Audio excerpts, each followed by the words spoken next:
प्रकाशित वाक्य 2 की 4 हमें बताता है, जिसमें परमेश्वर का वचन कह रहा है, तूने मुझसे पहली मोहब्बत छोड़ दी, तेरा प्यार पहले जैसा नहीं रहा। हमें अपने आप को जांचना का चाहिए कि जो परमेश्वर का वचन सत्य वचन है। अगर परमेश्वर ने प्रकाशित वाक्य 2 की 4 में कहा है कि तूने तेरे प्यार पहले जैसा नहीं रहा, तो वो 101% सच है। क्योंकि जब हम मसीह में आते हैं तब हमारा प्रेम बहुत ही ज़्यादा होता है। मतलब लोग बहुत दुआ प्रार्थना में रोते रहते हैं, बहुत स्तुति आराधना करते हैं, बहुत रेगुलर चर्च जाते हैं और परमेश्वर की महिमा करते रहते हैं हर समय। क्योंकि उस टाइम पे परमेश्वर का नए नए प्रेम को चखते हैं, तो उनका जो प्रेम होता है वो बहुत उत्साहित होते हैं परमेश्वर के लिए। लेकिन प्रकाशित वाक्य हमें याद दिला रहा है कि हमारा प्रेम पहले जैसा नहीं रहा, हमारा प्रेम ठंडा हो गया है। प्रकाशित वाक्य जो है वो इस समय, आज का जो समय चल रहा है, क्योंकि वो आने वाले समय के लिए वचन कहा गया है।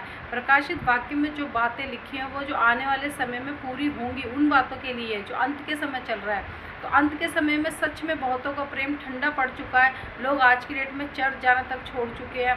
लोगों को लगता है कि घर में प्रेयर कर रहे, लोगों को लगता है कि किसी को सुन लिया हमने, उसके द्वारा हमने वचन ग्रहण कर लिया। लोगों को लगता है हम ऑनलाइन ज्वाइन कर लेंगे, लेकिन नहीं, ये सब चीज़ें उनके लिए है जो जिनके पास समय नहीं है या जो इमरजेंसी में है, परमेश्वर को समय नहीं दे पा रहे। लेकिन अगर आप फ्री हो, आपके पास समय है, आप परमेश्वर की महिमा कर सकते हो, आप परमेश्वर के वचन को प्रचार कर सकते हो, वचन को सुना सकते हो, उसकी स्तुति आराधना करने के लिए आपके पास समय है, आपके पास चर्च जाने के लिए समय है। उसके बाद भी अगर आप नहीं जा रहे हो तो ये बहुत गलत है। कभी इमरजेंसी में चलता है, लेकिन अगर आप हमेशा ही ऐसा कर रहे हो तो ये बहुत ही गलत है। क्योंकि इस चीज़ के लिए परमेश्वर भी हमें बोल रहे हैं कि तूने मुझसे पहली मोहब्बत छोड़ दी, तेरा प्रेम पहले जैसा नहीं रहा। और वचन भी कहता है अंत के समय में बहुतों का प्रेम ठंडा पड़ जाएगा। जैसे कि प्रकाशित वाक्य हम 2 की 4 में पढ़ते हैं। तो हमें अपने प्रेम को ठंडा नहीं करना। हमारा परमेश्वर इतना महान है, इतना सामर्थ्य खुदावंद है हमारा, तो हमें अपने प्रेम को ठंडा नहीं करना, हमें उसमें और ज़्यादा बढ़ना है। हमें पवित्र आत्मा की आग से और ज़्यादा भरना है,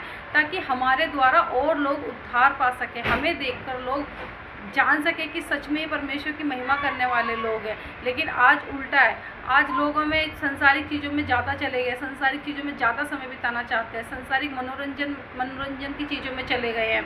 लोग एक परमेश्वर के लिए समय नहीं निकालते हैं। परमेश्वर को परमेश्वर को ऐसे नहीं दिया कि ठीक है परमेश्वर प्रभु दयालु है, वो दयावंत परमेश्वर। अगर आप नहीं भी जाओगे, नहीं भी करोगे, तब भी आपसे प्रेम करता है, तब भी आपको प्रार्थना सुनेगा। लेकिन इसका मतलब ये नहीं है कि हम उसके प्रेम को गलत तरीके से वो करें या उसको वो आदर ना दें जिस आदर के वो योग्य है। तो हमें अपने आप